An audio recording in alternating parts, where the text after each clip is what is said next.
할렐루야! 오늘은 세종을, 내일은 대한민국과 온 땅에 전도와 선교의 사명을 감당하는 세종순복음 드림교회입니다. 하나님의 사랑과 은혜가 치유와 응답이 있는 성령 충만한 교회입니다. 구독과 중보기도로 드림가족이 되어보세요. 오늘도 주 안에서 참 좋은 날입니다.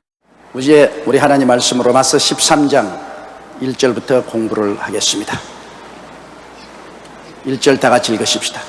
각 사람은 위에 있는 권세들에게 굴복하라. 권세는 하나님께로 나지 않음이 없나니 모든 권세는 다 하나님의 정하신 바라. 이 세상에 권세가 무너지면 질서가 무너집니다. 그렇기 때문에 에덴 동산에 하나님이 그렇게 사랑하셔서 하나님의 형상과 모양대로 지은 아담도 하나님의 주권에 대항할 때 하나님은 사정없이 쳐버렸습니다. 왜냐하면 아담과 하와가 하나님처럼 되겠다고 했어. 하나님의 주권에 도전을 했어. 우주에 하나님이 둘 생기면 여러분 우주가 어떻게 됩니까? 전쟁 상태가 될 것 아닙니까? 그렇지 않더라도 루시퍼가 하나님 보좌를 빼앗고 자기가 하나님처럼 되겠다고 해서 저항하다가 하나님께 버림을 당하여 하늘 천사 3분의 1을 거느리고 쫓겨나서 공중에 번서 잡은 악마의 세계를 세워놨는데, 아담과 하와가 하나님처럼 되겠다고 해서 하나님의 주권에 도전하면 하나님이 그건 용납하지 않습니다. 하나님은 다른 모든 죄는 용서해 주시되 하나님께서는 주권에 도전하는 자는 죽어도 허락하지 않습니다.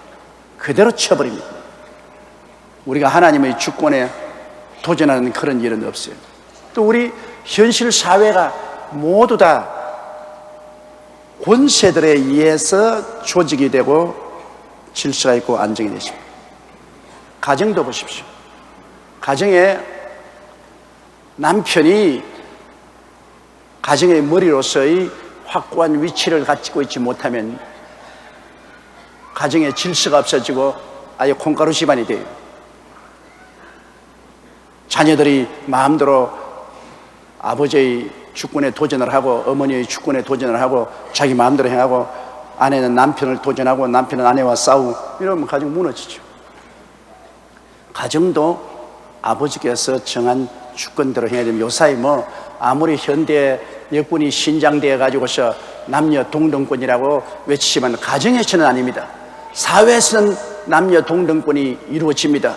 성경에는 여자들이여 남편에게 복종하기를 주께 하더라 그렇게 말 안 했습니다. 아내들이여 남편에게 복종하기를 주께 하더라.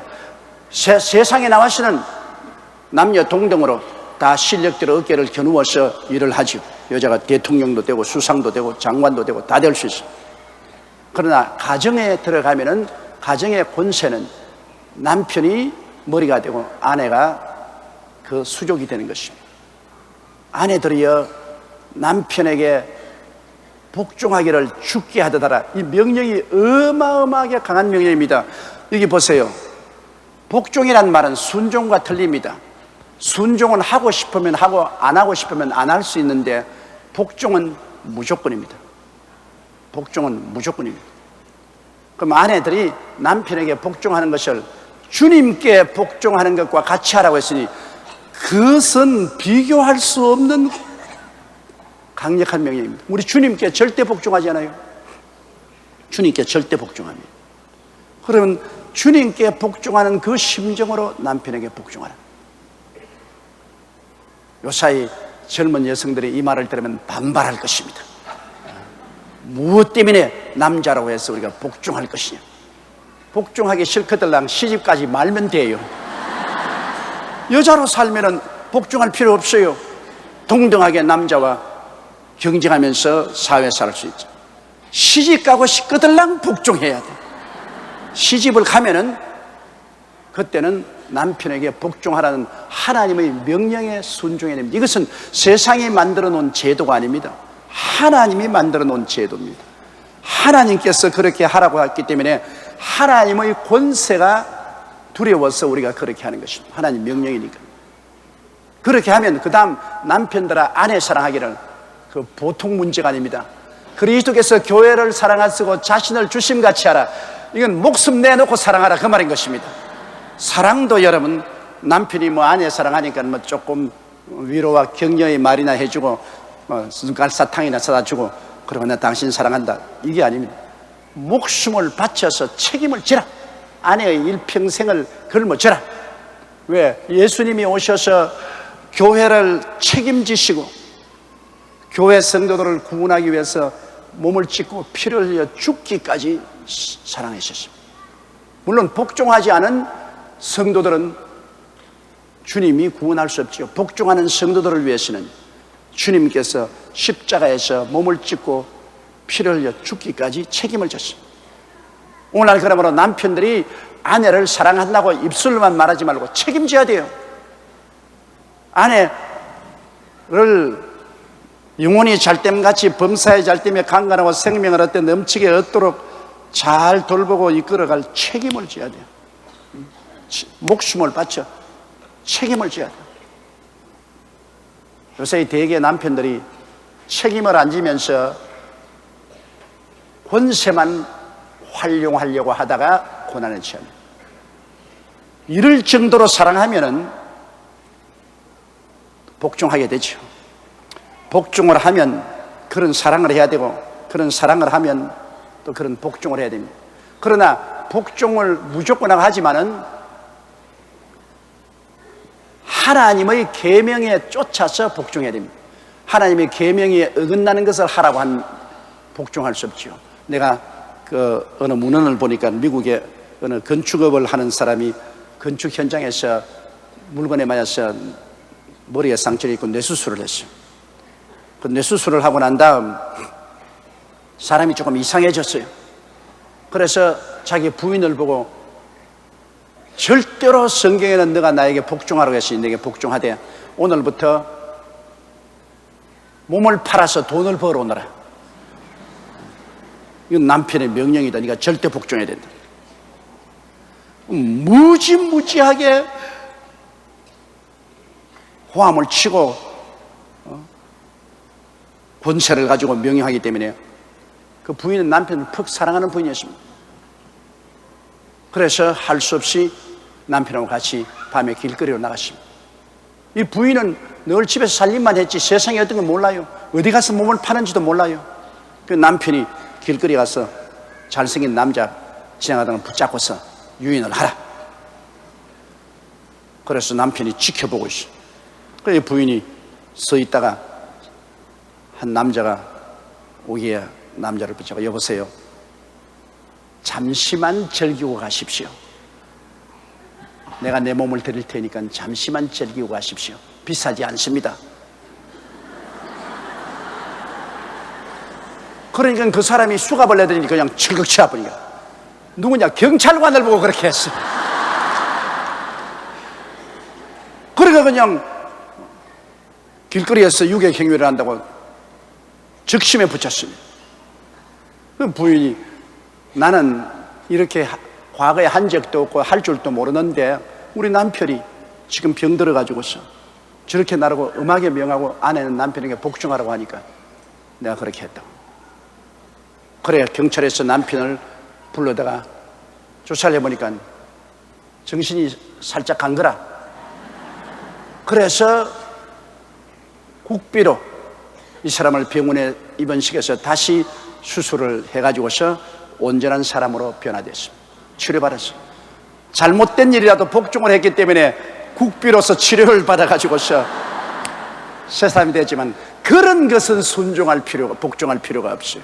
하나님의 계명에 어긋난 일을 하라고 할 때, 하나님의 뜻을 거슬려서 일을 하라고 할 때, 그건 복종할 수가 없습니다. 하나님의 계명에 어긋나지 않은 일에 대해서는 절대 복종이지만 하나님의 계명을 어기면 복종하지 말아요. 주일날 교회 가지 마. 죽여버려. 막 그냥 교회 가면 남편에게 복종하라. 남편이 더 중요합니까? 하나님이 더 중요합니까? 그럼 하나님 편들.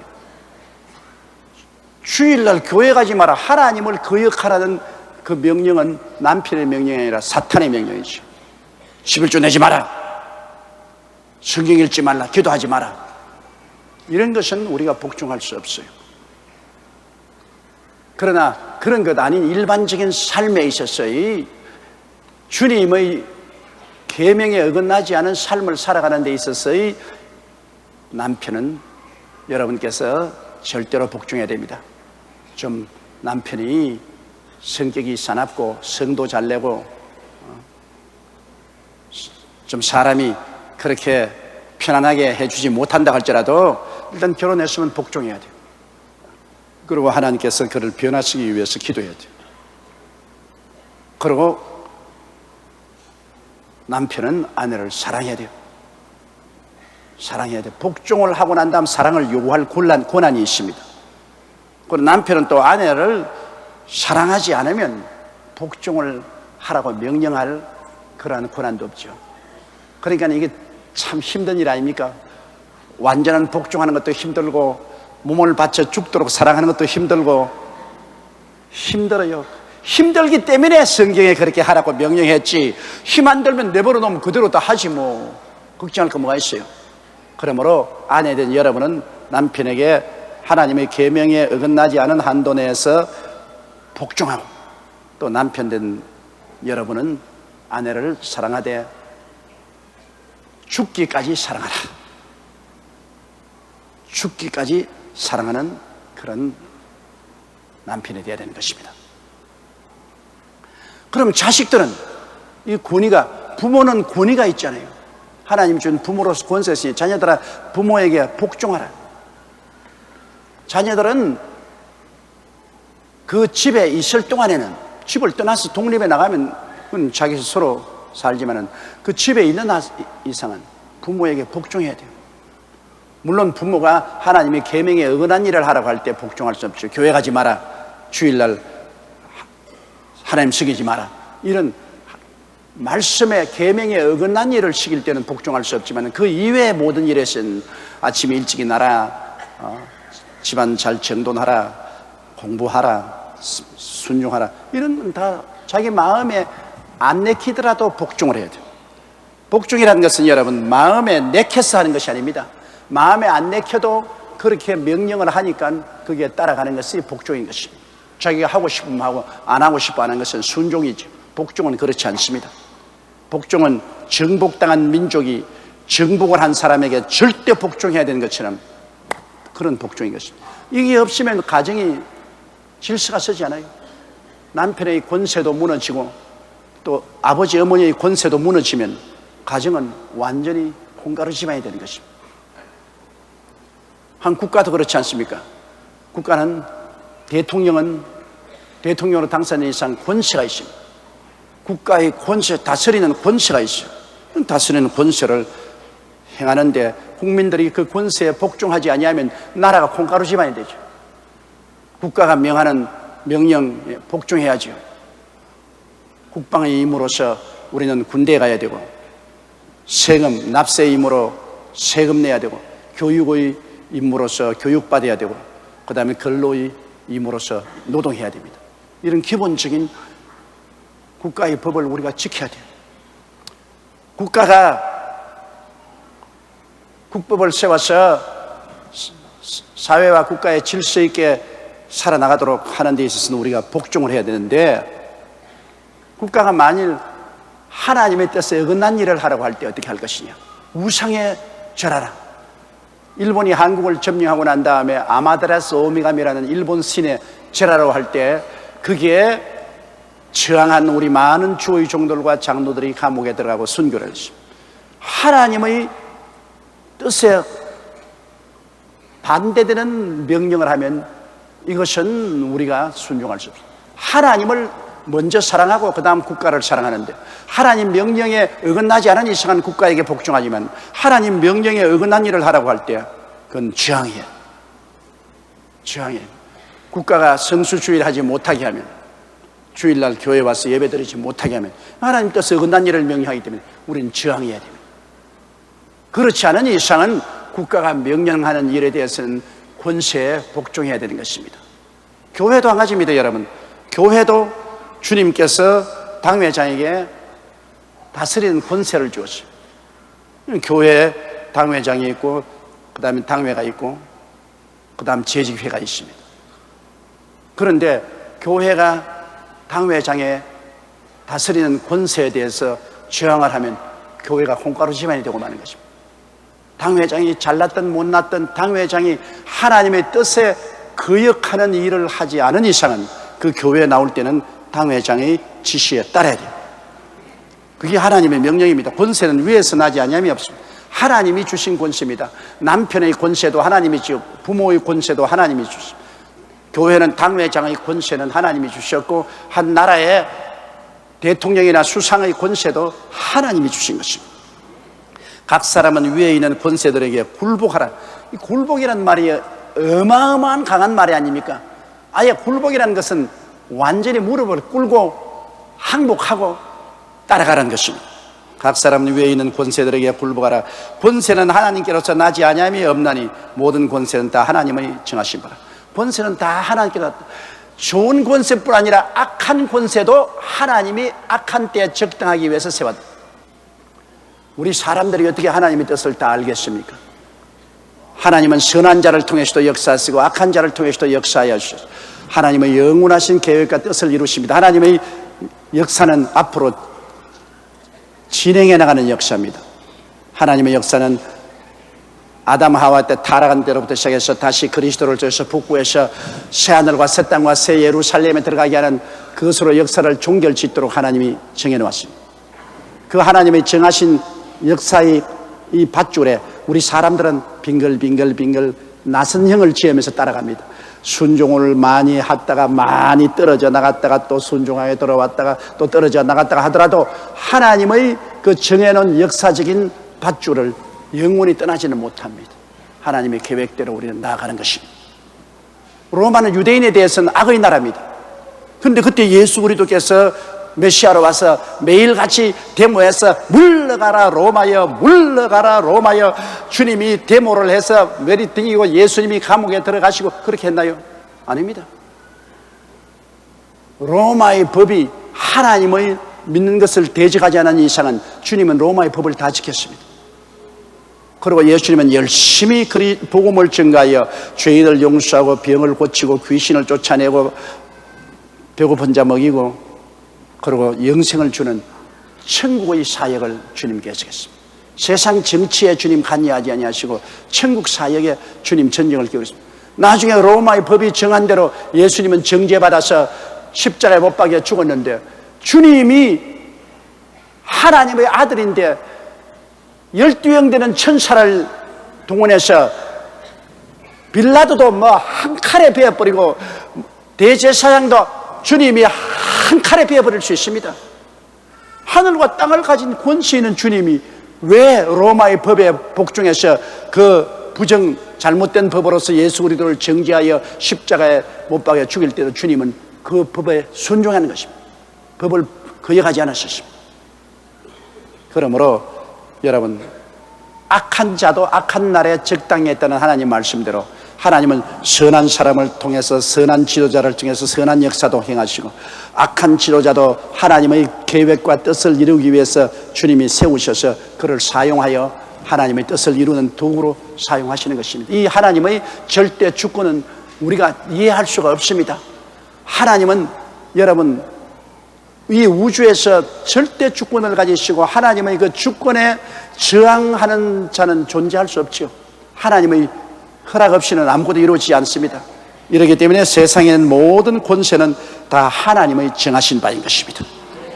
그 권세가 악마화되어서 하나님의 계명을 어기고 하나님의 뜻을 정반대할 때는 복종하지 말아야지. 그러나 질서와 평안을 가지기 위한 정치하는 데는 우리가 굴복하라고 성경은 말하고 있는 것입니다.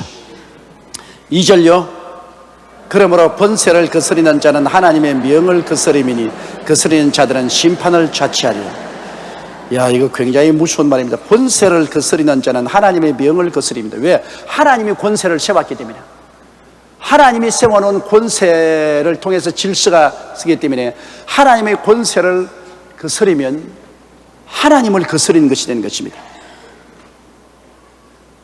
아내들이여 남편에게 복종하기를 죽게 하다라는 것, 거스리는 것, 남편을 거스리는 게 아니라 하나님을 거스르는 것입니다. 하나님이 그렇게 말씀하셨습니다. 그 심각한 문제입니다, 여러분. 웃고 지나갈 문제가 아니에요. 남편들이 아내 사랑하기를 그리스도께서 교회를 사랑하시고 자기 자신을 주심같이 하라. 하나님의 명령입니다. 이 하나님의 권세의 명이기 때문에 아내를 거스르는 것이 아니라 하나님을 거스르는 것이 되게 되는 것입니다. 모든 일에 하나님의 권세가 미쳐 있지 않습니까? 남편에게도 아내에게도 부모에게도 자식에게도 결국에 그들의 질서는 하나님의 권세가 뒤에서 세워놓고 있는 것입니다. 그러므로 한 나라의 주권자에게 굴복하고 순종하는 것도 그 위에 하나님이 정해놓으신 것이기 때문에 거기에 우리가 불복종하면 하나님을 거역하는 것입니다. 우리에게 가장 관심사는 하나님입니다. 하나님이 우리의 최대 관심사지. 뭐 하나님 때문에 우리가 다 그렇게 굴복하는 것이지, 하나님 없으면 그렇게 굴복할 이유가 어디 있겠습니까? 그러므로 거스리는 자들은 심판을 자취하래요. 거스리면 심판, 이 세상에서도 하나님의 벌을 받고 물론 저 세상에도 하나님의 벌을 받는다. 하나님의 명을 거스리고 하나님의 권세를 거스리면 심판한, 아담과 하와가 하나님의 주권을 거스렸다가 심판받아서 쫓겨났잖아요. 우리는 끊임없이 우리의 삶 속에 크고 적은 심판을 받고 있습니다. 그거는 하나님의 명령에 거스리고 하나님의 권세에 거스리기 때문에 그 심판이 반드시 뭐 큰 벌로 오는 것이 아니라 마음의 불행과 슬픔과 괴로움, 이런 것도 심판입니다, 여러분. 아내가 남편에게 복종하지 않아서 남편과 싸우고 마음에 고통당할 때 그것도 심판입니다. 마음의 고통이라는 건 심판 아닙니까? 남편이 아내를 사랑하지 못하고 아내의 존경을 받지 못하면 남편의 마음이 슬프고 생활에 자신이 없잖아요. 심판입니다. 그 감정 자체가 심판입니다. 평안하고 행복하면 좋을 것인데 평안이 없고 행복이 없고 슬픔이 오면 그 자체가 심판입니다. 우리가 끊임없이 이 땅에 하나님의 명령을 거스름으로 우리가 심판을 받고 있고, 또 앞으로 천당에 가서 하나님 상급 심판할 때도 우리가 심판을 받을 것입니다. 3절요. 관원들은 선한 일에 대하여 두려움이 되지 않고 악한 일에 대하여 되나니 내가 권세를 두려워하지 아니하려느냐. 선을 행하라. 그리하면 그에게 칭찬을 받으리라. 경찰관들 내가 범죄하지 않은 이상은 경찰관을 두려워할 필요가 없습니다.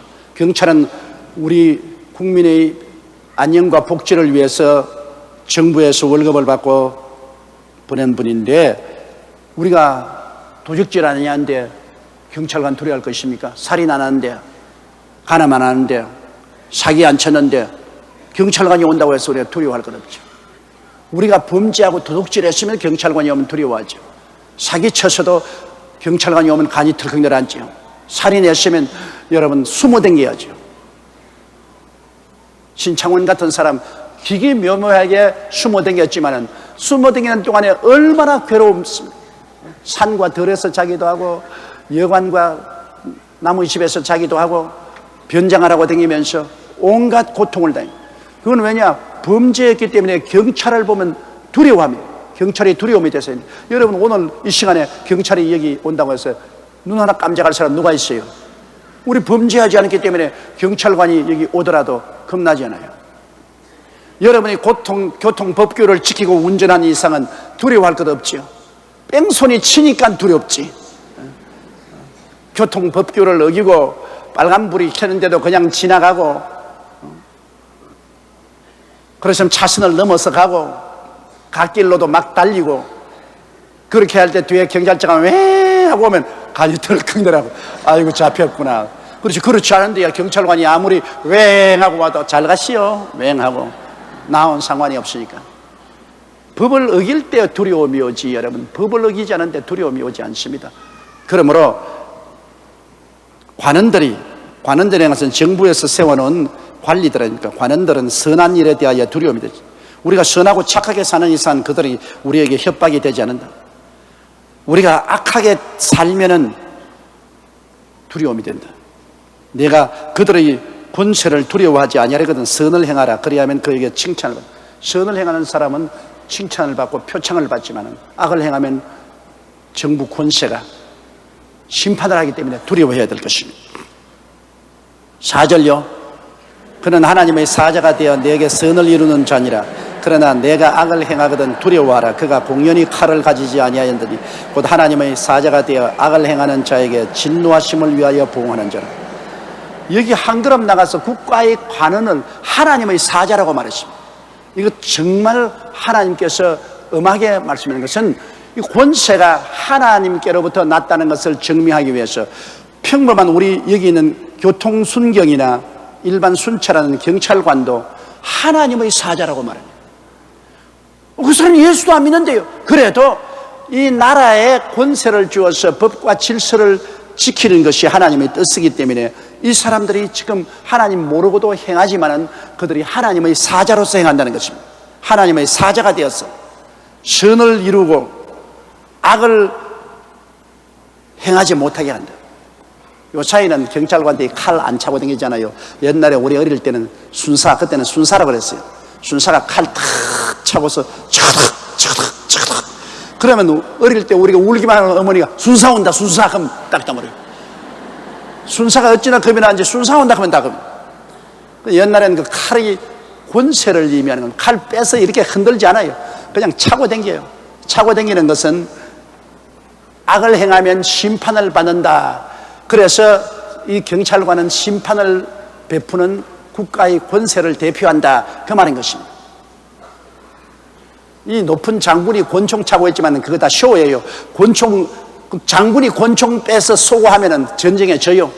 장군은 그냥 쇼로 그저 이렇게 권총 차고 댕겨요. 밑에 일선에 싸우는 사람이 쏘지 위에 있는 사람은 쏘지 않아요. 권세를 믿는. 그러므로 경찰관들은 칼을 차고 다니는 것은 권위를 상징하는, 장군들이 권총을 차고 있는 것도 권위를 의미하는 것입니다.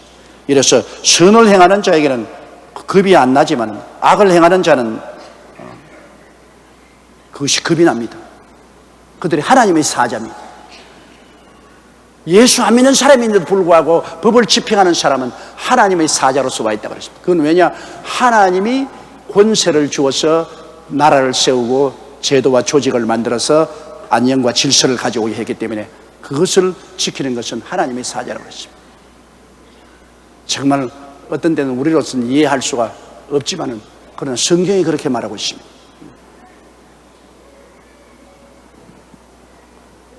5절에요.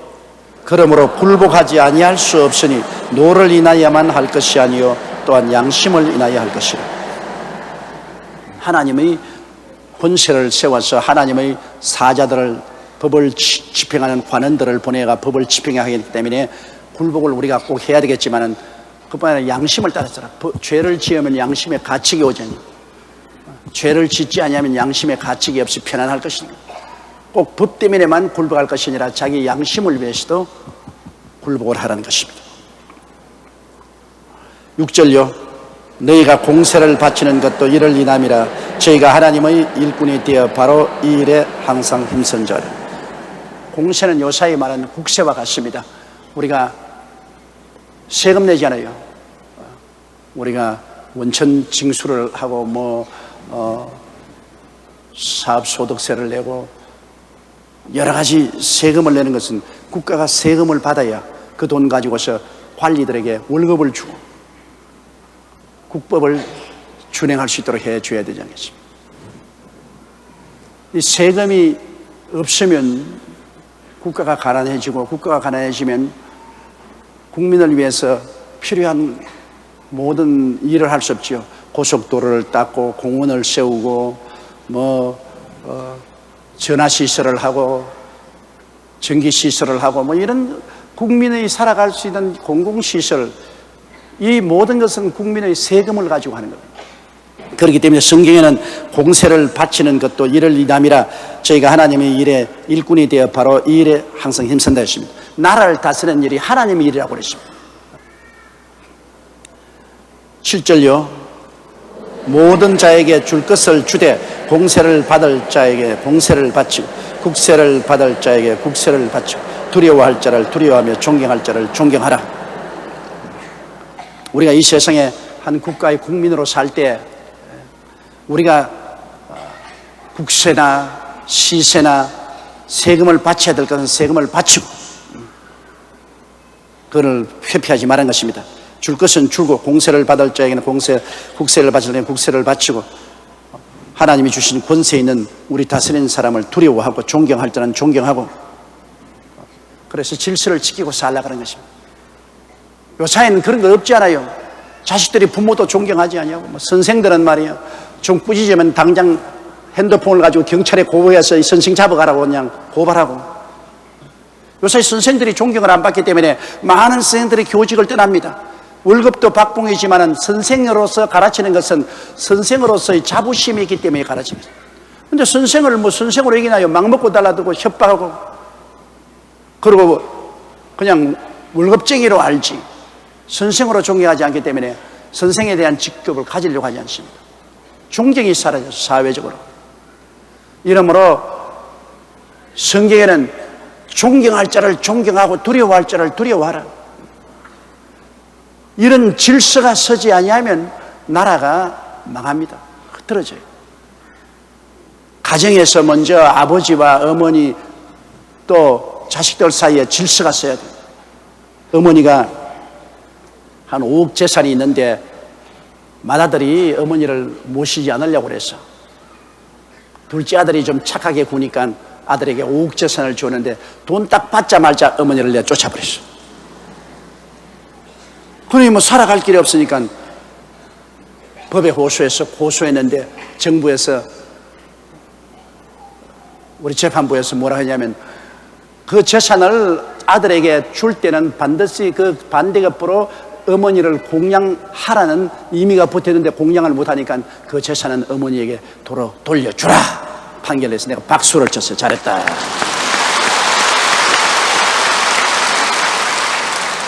요사이 몰인정해도 너무나 몰인정해요. 자식들이.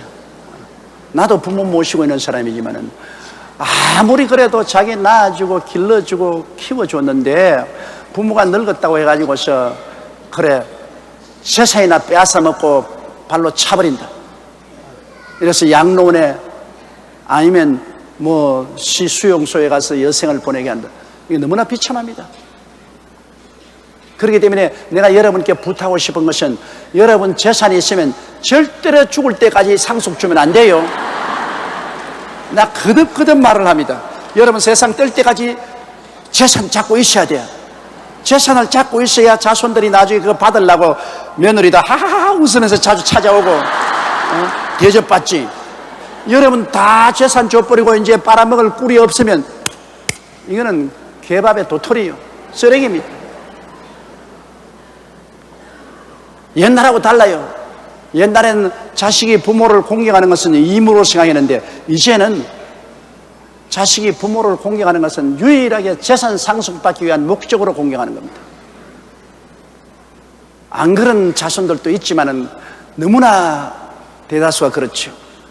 그리고 부모가 자식들하고 같이 살아서 환영받는 곳이 거의 없어요. 옛날에 농경시대 대가족 제도 때는 부모가 다 같이 있어서 일도 도와주고 함께 사니까 좋았는데 요사이는 전부 핵가족 제도로 사는데 부모가 오히려 큰 부담이 돼요. 그러니까 부모는 늙으면 따로 살아야 돼요. 따로 자식들이 도와주면 감지 덕지고 아예 도와줄 것이라는 기대를 할 수 없으니까 따로 살면 제 인생을 새롭게 살지 않아요. 자식 기르고 다 공부시키고 한다고 고생 실컷 했다가 이제 나이 늙어가지고서 털털 털고 내가 재산이 있으면 그거 가지고서 깨끗이 혼자 살 서도도 배우고 뭐 노래도 배우고 여행도 하고 새로운 인생을 살 수 있습니다. 이러므로 여러분께서 자손들을 위해서 공부시키고 시집장가 보냈으면 그 이상은 여러분 재산을 절대로 자손에게 줘서는 안 됩니다. 너무 보장을 할 수가 없어요. 여러분 살아갈 길은 여러분이 꼭 스스로 돌봐야 될 이런 시대가 왔습니다. 너무나 각박하지만 어찌할 도리가 없어요. 자식들이 안 돌봐주려고 하니까. 13장 8절에요. 피차 사랑의 빚 외에는 아무에게든지 아무 빚도 지지 말라. 남을 사랑하는 자는 율법을 다 이루었느니라. 이 빚이란 문제 참 여러분, 이거 고약한 문제입니다. 이 빚을 빌릴 때는 남의 돈을 빌리지요. 갚을 때는 내 돈 갚는 것 같습니다. 그렇기 때문에 요상히 대개 보면은 빚 빌려가지고서 갚는 사람 거의 못 봤어요. 그렇기 때문에 빚을 주기 전에 담보를 세웁니다. 뭐 우리 은행에서도 그러지 않습니까? 담보 없이는 빚 안 주는 이유는 빌려가고 난 다음에 안 갚으니까. 대개 빚 빌려간 다음에 갚으라 하면 배 째라. 나 몸으로서 감옥에 들어가서 몸 살고 몸으로 때우겠다. 그러니 뭐 빚 줄 때는 친구니 입에 밥 나눠 먹을 친구다. 그러니까 내 빚 빌려주면 이 빚 내가 이자까지 붙여서 갚겠다. 대개 빚 빌려주고 난 다음에 이자 한 두서너 달 주고 난 다음 그 다음에는 띄엄띄엄 주다가 그 다음 안 줍니다. 그 다음에는 뭐 빚 달라고 하면 배째라 하는데 어떻게 합니까? 그러기 때문에 할 수 없이 친한 사이라도 빚을 줄 때는 부동산 담보를 반드시 세우고 보증인을 세우는 이유가 그게 있는 것입니다. 그런 것 없으면 그냥 사랑하기 때문에 빚을, 부모 자식 간이라도 빚 줄 때는 여러분 보증인 세워야 돼요. 왜? 자식이 부모에게 돈 빌려가고 갚는 자식 봤냐? 없습니다. 안 갚아요. 너 돈이 내 돈이고 내 돈이 내 돈이다. 빚 빌릴 때는 아버지, 근데 꼭 갚겠어요. 사업해가지고 꼭 갚을 테니 걱정하지 마세요. 그러니까 이 아버지, 이 빚 좀 주세요. 야, 엄마. 그러면 계약서, 부모 자식 간에 무슨 계약이 필요합니까? 아버지 것이 내 것이고 내 것이 내 것인데 뭘 계약을 합니까? 빌려줘. 아예 그 다음에는 돌려주려고 꿈도 안 꿉니다. 나중에 빚도 갚아서 은연에 빚 줬어요? 빚 빌려간 것조차 잊어버린 것입니다. 이러므로 빚을, 이 세상에 사니까 어려운 사람들이 빚을 안 낼 수는 없지요. 그러나 빚을 줄 때는 확실한 보증을 가지고서 빚을 줘야 되고, 그렇지 않으면 돈도 잃어버리고 친구도 잃어버립니다. 돈도 잃어버리고 빚을 안 갚으니까 나중에 미운 생각이 생기고 싸움 원수되지 않아요. 이 세상에 부자와 가난한 자가 있기 때문에 빚을 빌려주고 빚을 갚고 하는 것은 없을 수 없지만은, 할 수만 있으면 물질적인 빚은 서로 안 지는 것이 좋습니다. 가까운 사이일수록 빚은 안 지는 게 좋습니다. 가까운 사이일수록 빚을 안 져요. 거의 가까운 사이일수록 빚거래를 하면은 돈도 잃고 친구도 잃어버려요. 그 틀림없습니다. 우리 성도들 가운데 여러분 서로 빚 주고 빚 받고 해서 원수된 사람 한두 명이 아닙니다. 나는 이 기나긴 40년 동안 목회하면서 이 구역장, 지역장들이 구역원들하고 빚거래 해가지고서 원수가 되고 구역이 다 평지박산되는 것 한두 번 안 봤어. 절대로 빚을 얻을 때는 남의 돈을 갖지만 갚을 때는 내 돈 갖는 것 안 갚으려고. 요사인 그렇게 되어 있는 것입니다. 그러므로 사랑의 빚은 저도 좋습니다. 사랑은 내가 많이 베풀면 사랑 빚지지 않아요. 나는 정말로 늘 잊을 수 없는 것은 우리 최자실 목사님에게 사랑의 빚을 너무 줬습니다. 저는 이 서울에 올라올 때 빈손 들고 와서, 제가 신학교 졸업 맡았을 때 나이 23살에 졸업 맡다가 돈도 없고 올 때 갈 때도 없고 어디 의지할 수가 없을 때 우리 시아실 목사님이 나의 손을 끌고 가서 불광동에 가서 땅 사고 천막도 치고 목회를 하도록 해 주었습니다. 최자실 목사님 안 만났으면 나는 오늘날 목회를 할 수가 없어요. 올 때 갈 때면 돼요. 소도 언덕에 있어야 문지르는데 내가 얹을 데 없잖아요. 그러므로 사랑의 빚을 졌어요. 최하실 목사님 사랑의 빚을 졌어요. 그 다음 존 허스턴 목사님에게 사랑의 빚을 졌습니다. 불광동에서 와서 같이 목회하면서 서대문 나오는데, 서대문에 저 비싼 땅을 누가 어떻게 삽니까? 허스턴 목사님이 미국 가서 돈 다 펀드레이싱 해가지고서, 그래서 서대문에 와서 발을 붙이도록 그게 모든 것을 해준 것은 허스턴 목사님 부부입니다. 평생의 그 은혜의 빚을 제가 지고 그 은혜의 빚을 갚으려고 내가 애를 씁니다. 허스턴 목사님이나 그 딸 캐런이나 한국에 오더라도 내가 최신의 대접을 하고 언제나 용돈을 드리고 언제나 도와주고 하는 것은 사랑의 빚을 지고, 사랑의 빚은 여러분, 이 빚을 지고 나면은 오래 사랑의 빚을 갚아야 돼. 내가 사랑해주고 사랑을 받고, 이 사랑의 빚은 좋습니다. 거기에는 아무 그거 없어요. 내가 사랑을 베풀고 또 주식의 사랑을 내가 줄 때도 무슨 계약서 같은 것도 필요 없고 아무것도 필요 없어요. 사랑하기 때문에 하는 건 좋습니다. 사랑하기 때문에. 사랑 떠나서 하는 것은 언제나 좋지가 않습니다. 사랑을 하면은 무엇이 주고 싶지 않아요.